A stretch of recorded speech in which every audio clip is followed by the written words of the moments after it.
la TVT au cœur de l'information.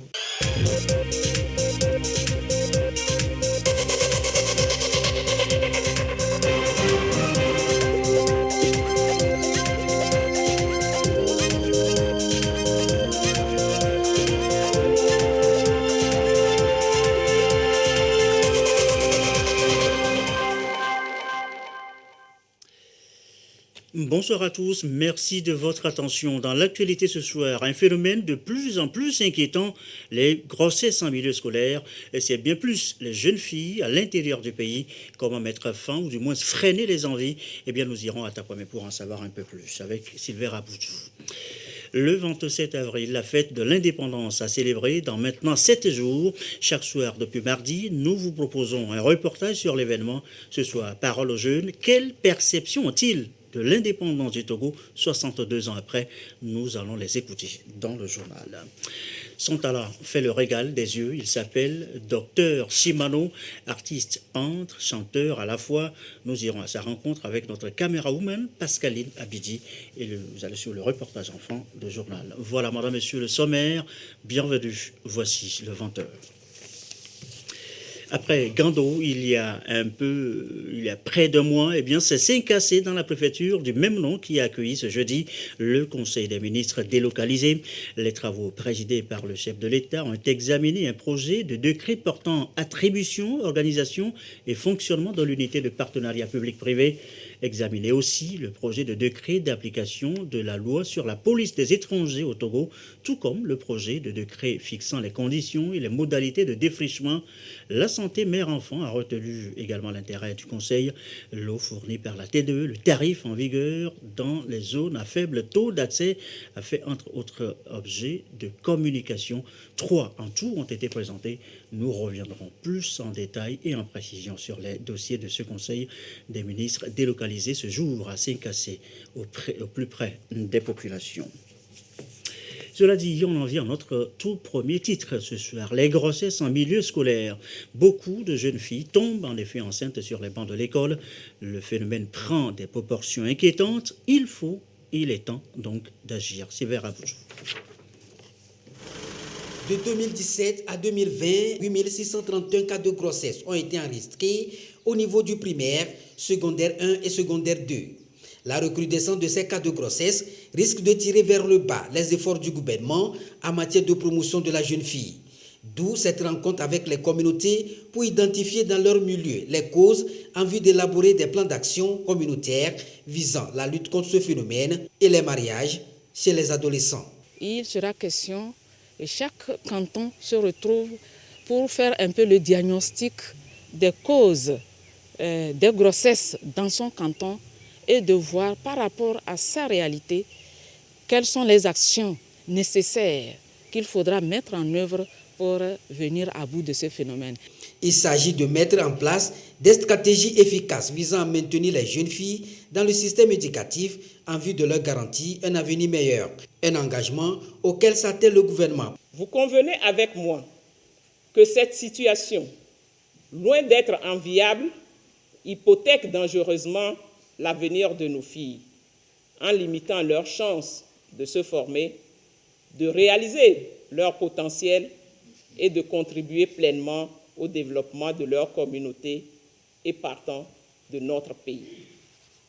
C'est pourquoi le gouvernement, dans la recherche de solutions efficaces, s'est donné pour devoir de multiplier les stratégies permettant de mieux analyser et de solutionner le problème.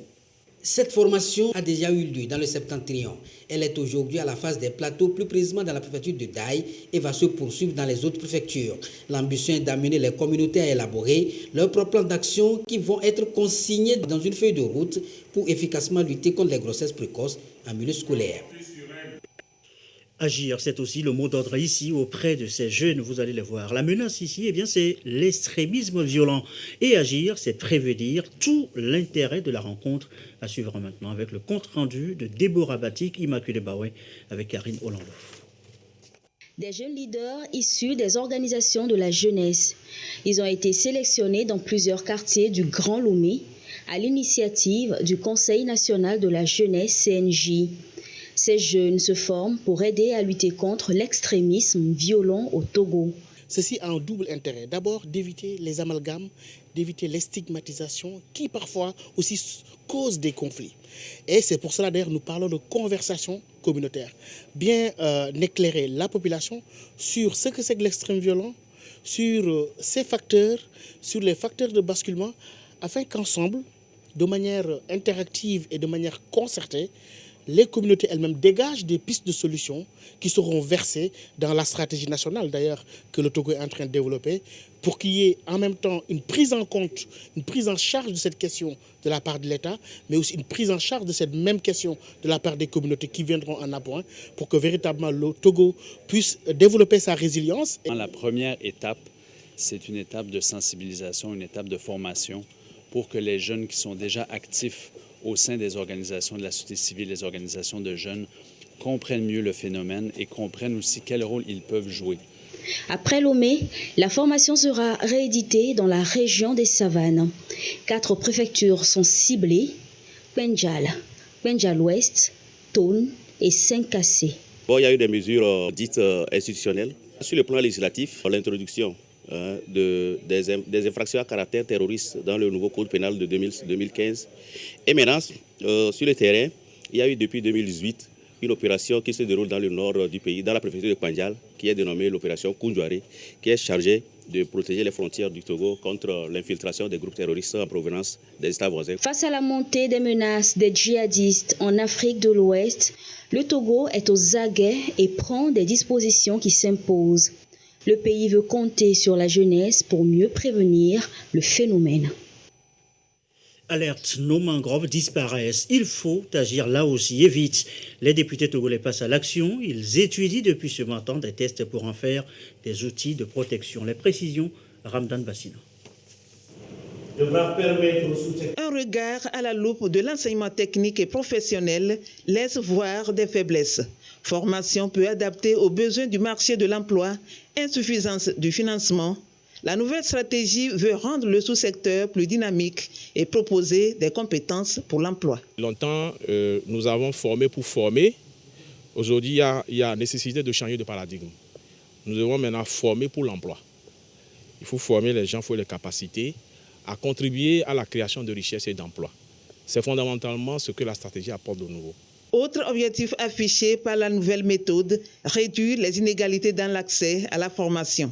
La présente stratégie, à la lumière donc du diagnostic qui a été fait, des difficultés, des faiblesses relevées, a proposé 4 axes stratégiques. Le premier concerne l'amélioration de la gestion de la gouvernance. Le second est en lien avec l'accroissement de l'accès et de l'équité genre. Le troisième traite de l'attractivité du système. Et qui dit attractivité, c'est tout ce qu'il faut mettre en place pour que les gens s'intéressent à l'ETFP. Le quatrième axe traite donc du financement. La nouvelle approche pour aboutir à de nouvelles techniques est facilitée par l'UNESCO. Plus de 409 milliards de francs CFA sont nécessaires pour traduire la nouvelle orientation dans les faits. Et vous l'auriez compris, nous avons plutôt suivi donc le sujet sur les nouvelles méthodes de l'enseignement technique. Retour aux mangroves avec l'alerte avec les mangroves qui disparaissent. Il faut agir là aussi et vite, disions-nous. Les députés togolais passent à l'action. Ils étudient depuis ce matin des tests pour en faire des outils de protection. On retrouve Ramdan Bassina pour les précisions. Partout, les forêts de mangroves riches en biodiversité se dégradent. Effet des changements climatiques, conséquences de l'action humaine. Comment les sauvegarder? Les députés togolais s'imprègnent des différents textes et protocoles relatifs à la protection de la biodiversité. Nous travaillons sur la conservation des écosystèmes côtiers. Principalement, nous avons un projet sur la conservation des mangroves. Nous avons 3 projets qui sont mis en œuvre ici, mais nous faisons aussi des actions de plaidoyer. Et il y a 4 protocoles additionnels à la Convention qui sont en voie de ratification dans tous les pays de la Convention d'Abidjan. Et donc c'est aussi pour sensibiliser les parlementaires sur cette thématique. Sans le relais politique des parlementaires, on sera relativement inefficace. Tout aussi à l'étude, la Convention d'Abidjan et ses protocoles additionnels. De plus de 2600 hectares au Togo il y a 27 ans, les mangroves couvrent aujourd'hui une superficie de moins de 800 hectares. Fort du projet de gestion des forêts de mangroves du Sénégal au Bénin, les parlementaires pourraient aussi bien faire leur plaidoirie. L'Assemblée qui contrôle l'action gouvernementale est également là pour soutenir le gouvernement dans sa politique de développement, ou bien pour le bien-être des populations. Les députés comptent, au terme de ces assises, avoir des outils nécessaires pour pouvoir répondre favorablement par rapport au renouvellement et à la refonte du code forestier qui était déjà voté dans les années précédentes. La planète aujourd'hui fait face aux enjeux et défis. Le Togo, de son côté, pourrait aussi élaborer des lois et étoffer son nouveau code forestier. En filigrane, la renaissance des mangroves. Il est 20h11. Arrêt, un moment, je vous l'annonçais dans les titres, sur le 27 avril, date anniversaire de la célébration de l'indépendance du Togo. Ce soir, parole aux jeunes. Quelle perception ont-ils aujourd'hui de l'indépendance du Togo 62 ans après? Le débat ouvert, le récit de Douaré. Ils étaient en pleine recherche individuelle quand nous avons lancé le débat sur l'indépendance du Togo. Quand on parle du 27 avril, je sens la joie, je sens la paix, la liberté. Cette paix, cette liberté que mon pays a eue. C'est beaucoup plus que ça pour les autres. Ils mettent en avant la lutte des aïeux qui a changé le cours de l'histoire du Togo. Il s'agit des luttes, des travaux, des efforts que nos ancêtres ont menés depuis un bout de temps pour qu'aujourd'hui on parle d'autonomie. Un mérite reconnu aux ancêtres pour avoir obtenu le droit de gouverner eux-mêmes, de s'autosuffire et de gérer leur propre patrimoine. Un débat sans langue de bois. Dans cet autre groupe un peu plus mature, l'on pense qu'il faut redéfinir la notion d'État pour la jeunesse togolaise. Il faut qu'on ait maintenant la notion d'État, la notion de peuple. Et de l'autre côté, maintenant, pour voir la relation entre notre pays et l'ancienne puissance. Ici aussi, la question de la colonisation, 62 ans après, revient. Le débat est encore plus intéressant quand il s'agit de la place de la jeunesse dans l'avenir du pays. Si vraiment nous proclamons cette indépendance, nous devons favoriser ou revoir certains secteurs importants pour le développement de la jeunesse. Changer de mentalité, savoir se remettre en cause, mettre de côté les clivages politiques et ethniques, consolider la paix, se tourner vers le développement, des recommandations des jeunes pour ce 102e anniversaire. À l'étranger, en Afrique du Sud, suite des opérations de sauvetage à l'intérieur et autour des zones touchées de Durban après les inondations meurtrières, 400 soldats sur un total de 10 000 viennent d'être déployés. Objectif, retrouver des corps dans les décombres. Les opérations de sauvetage se poursuivent à l'intérieur et autour des zones touchées de Durban en Afrique du Sud après les inondations meurtrières qui ont frappé la région. Le pays a déployé 400 soldats sur un total de 10 000 prévus. Le président Cyril Ramaphosa a déclaré lundi l'état de catastrophe nationale qui doit permettre le déblocage de ressources exceptionnelles. Au moins 448 personnes ont été tuées dans les inondations. Les habitants de la région tentent de récupérer les corps de leurs proches. Je suis ici avec les membres du centre des catastrophes, principalement les ingénieurs des infrastructures routières et aussi de l'eau. Nous allons décoller dans quelques minutes. L'objectif principal est d'aller identifier exactement ces zones et de décider de l'assistance nécessaire. Et en tant que militaire, de ce que nous pouvons faire sur le terrain. C'est l'objectif principal désormais. Des habitants sont privés d'eau potable depuis 9 jours. 80% du réseau de la ville a été impacté. Près de 4000 maisons ont été rasées et plus de 13 500 endommagées. De plus, plusieurs zones demeurent inaccessibles. L'armée doit reconstruire les ponts, fournir de l'eau potable et reconnecter les lignes électriques dans les régions entières des provinces du KwaZulu-Natal et du Cap-Oriental. Il y a beaucoup de choses qui se passent autour. Nous avons mis une section à Umlazi juste pour contrôler, mais c'est principalement pour des questions de sécurité. Rappelez-vous, Umlazi, il y a une sorte de pillage à un moment donné, donc nous voulons empêcher cela. Le port de Durban, un des principaux terminaux maritimes d'Afrique, est à nouveau opérationnel. Mais d'importants dégâts sur la route reliant le port au reste du pays et du continent ont empêché le passage journalier de 13 000 camions de marchandises. Au Togo, à Lomé, précisément, nous n'en sommes pas du tout là. Il a encore plu ce matin, grosse pluie par endroits. Une de nos équipes a fait le tour de la ville. Le constat, Imitien Agoro, Edwige Atapa-Bassabi avec Dodo Arrêt. Le bassin de rétention d'eau d'Adido-Adin n'a pas résisté à la grande pluie qui a arrosé la capitale et ses environs ce jeudi. Le trop-plein du bassin a inondé le quartier et a rendu impraticables certaines artères de la zone. Le comble, cet arbre complètement déraciné, bloquant ainsi la circulation. Nous aimerions qu'on revoie nos retenues d'eau en raclant le fond et en élevant plus les murs. Cela va empêcher l'eau de déborder pour nous déranger. Ce matin, nous nous sommes réveillés dans l'eau. Le retenu d'eau a débordé parce que l'eau vient de Vakosito et cette rétention d'eau n'arrive pas à la contenir. Nous prions que cela soit réaménagé. La circulation a été momentanément interrompue sur les pavés d'Adido-Adin. Il a fallu l'intervention de la mairie Golfe 5 pour dégager la voie. La saison des pluies rime ainsi avec des intempéries. Même si vous êtes bien équipés, prudence et vigilance sur la route restent les maîtres mots. Dans le reste de l'actualité, d'abord la gastronomie. Le 3e championnat culinaire vient d'être lancé. 23 cuisiniers avec des plats au goût divers et variés à déguster. Des plats de chez nous. Les précisions de Gisèle Kozoran et Marie-Ange Bida.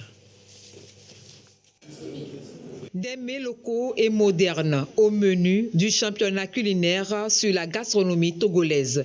L'événement promeut le talent culinaire togolais et africain. C'est de réveiller les consciences, d'amener les jeunes à comprendre que le Togo a une diversité culinaire. Il faudrait travailler pour sa valorisation. Nous avons organisé des préliminaires à travers tout le Togo. Nous rêvons inscrire notre cuisine au patrimoine de l'UNESCO. Et donc les attentes, c'est d'aider ces jeunes-là pour prendre la relève de demain, parce que ce sont eux qui travailleront pour la transition entre la gastronomie occidentale et la gastronomie togolaise. Pour la phase finale, 23 candidats sont retenus. Ils vont devoir rivaliser de talent pour concocter des mets pouvant stimuler les papilles. Je suis prête quand même, parce que actuellement j'ai aussi le stress, parce que je ne sais pas au juste ce que je vais faire, mais avec la grâce de Dieu, ça va aller quand même. Je fais les révisions sur les plats des mets togolais. Mon ambition est de devenir première et d'avoir le trophée. Quand on parle de la gastronomie, il faut faire sortir quelque chose de toi qui est plus meilleur. L'initiative est de l'Union des acteurs de la gastronomie togolaise. Elle est soutenue par le ministère de la Culture et d'autres partenaires dans le cadre de la promotion du Made in Togo. Sur place, d'autres articles relevant du génie togolais sont exposés. Un avant-goût de la grande finale prévue pour ce vendredi à Lomé. À suivre maintenant du sport, du football D1 avec la 3e journée des play-offs. Dito de Lomé a affronté AS Bina de la Bina. Le jeu, les résultats, le score, le récit, Sonia Amedipou. Pas de vainqueur au terme de l'explication entre Dito et l'AS Bina. 0 but partout. Et pourtant, ce ne sont pas les occasions de but qui avaient manqué chez les deux équipes, surtout dans les premières minutes de la rencontre. Durant la première période de jeu, les visiteurs vont opter pour la conservation de balles. Une stratégie face à laquelle les locaux ont eu du mal à asseoir leur jeu. 0 but partout, c'est le score à la pause. Revenus des vestiaires, les cornes de la Bina vont se montrer beaucoup plus percutants dans le jeu. Les robots rouges, eux aussi, décident de mettre le pied sur la balle. À la 74e minute, Kouloun Maklibé, servi dans le dos de la défense adverse, Manque de cadre. À maintes reprises, Mouro Youssouf, le portier de Dito, va sauver les siens de la défaite. Malgré ces occasions de but créées de part et d'autre, le score restera de 0 but partout jusqu'au coup de sifflet final. Tous nous sommes venus pour la même cause. Le match a été amplement disputé, les deux équipes se sont battues. Et bon voilà, aujourd'hui on repart avec un point qui est plus ou moins satisfaisant parce qu'on a fait ce long voyage pour faire un carton plein à Lomé. Ça, il ne faut pas se mentir. Et bon, aujourd'hui on repart avec le match nul, c'est aussi acceptable. On a été surpris par l'équipe de la Bina qui a vraiment présenté du jeu. C'est une équipe très très joueuse. Et elle nous a beaucoup plus de conservation, a beaucoup plus conservé la balle et il y a beaucoup de percussions. Je pense que ça c'est une partie égale. Et le match nul, c'est bien parti pour les deux équipes.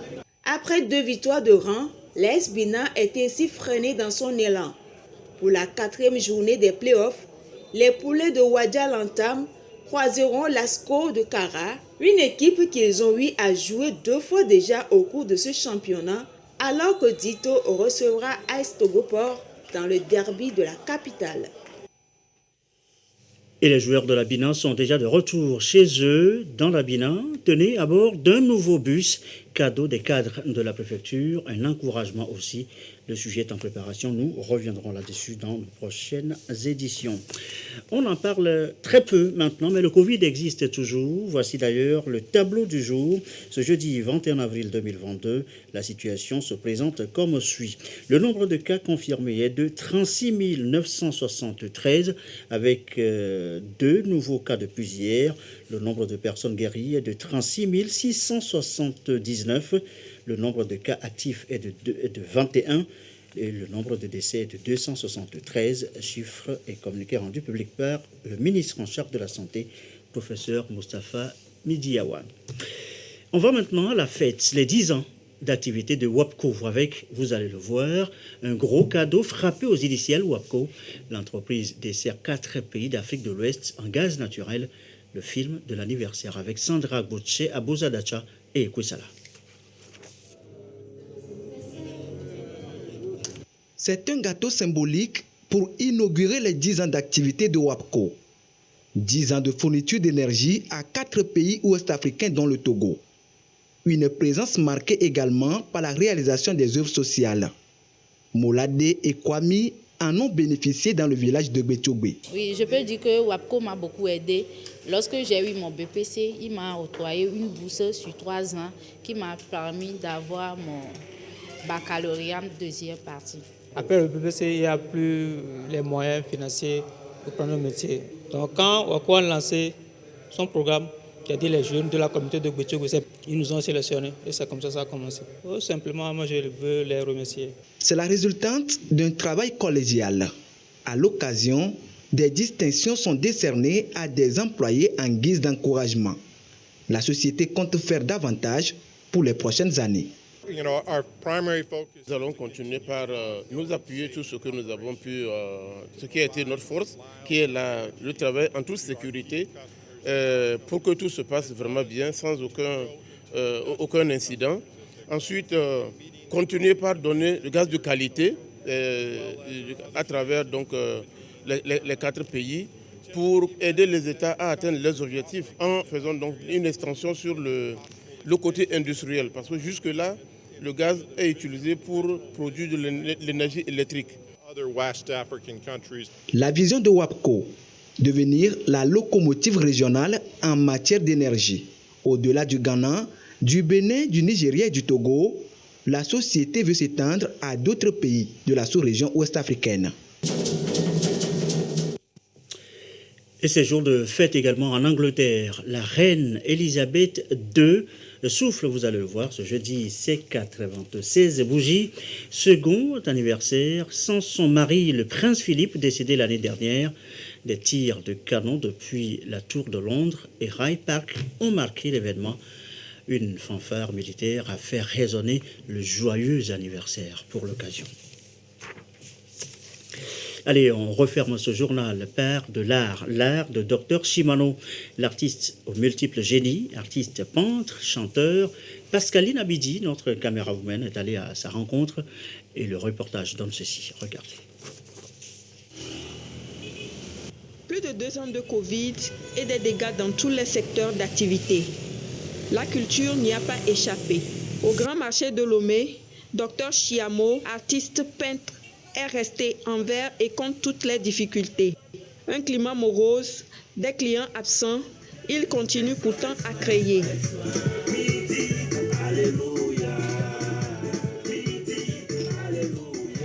C'est maintenant les activités ont commencé à reprendre un peu chez nous ici. Sinon, au début du Covid, là, c'était vraiment pire. C'était vraiment la galère. Nous, on a besoin vraiment d'un vrai marché.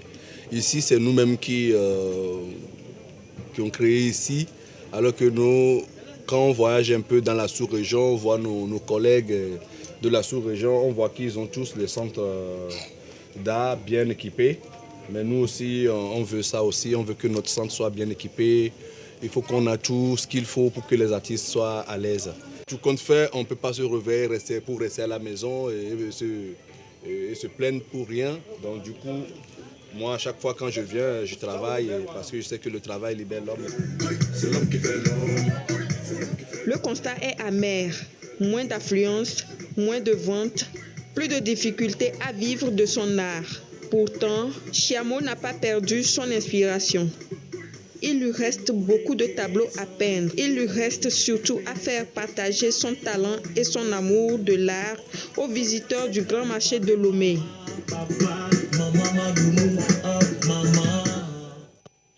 Et voilà, ça n'arrive pas tous les jours. C'est un reportage préparé, mixé par notre camérawoman Abidi Pascaline.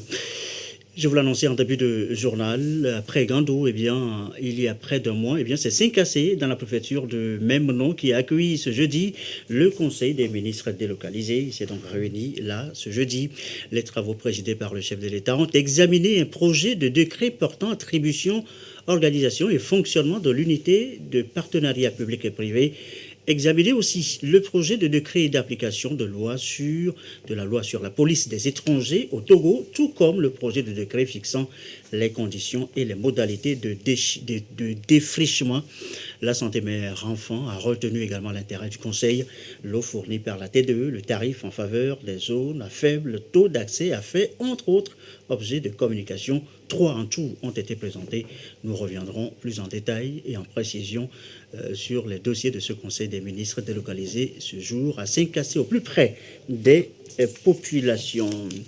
Et ceci boucle cette édition du soir. Merci à vous qui nous suivez ce soir de partout sur la télévision togolaise et précisément de Saint-Cassé. Et comme d'habitude, toujours fidèlement sortez couverts, il y a risque de pluie.